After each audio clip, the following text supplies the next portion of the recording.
Hey everyone, today we're talking about CapCut Pro. And I'll show you a way to try it without paying me right away. So first let's look at the pricing. CapCut Pro usually costs about 8.50 a month, but you can get your first month for only $5.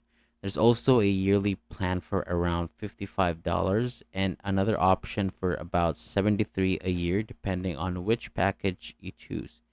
Now, for a lot of people, the price is worth it because you unlock all the premium features, no watermarks, extra effects, advanced editing tools. But I know not everyone wants to spend money just to test it out, and here's where things get interesting.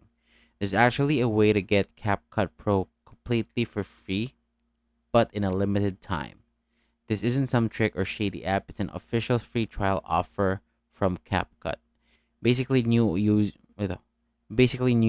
can unlock a pro trial and use all the premium features without paying upfront. It's the full pro experience. It's just free for the trial period.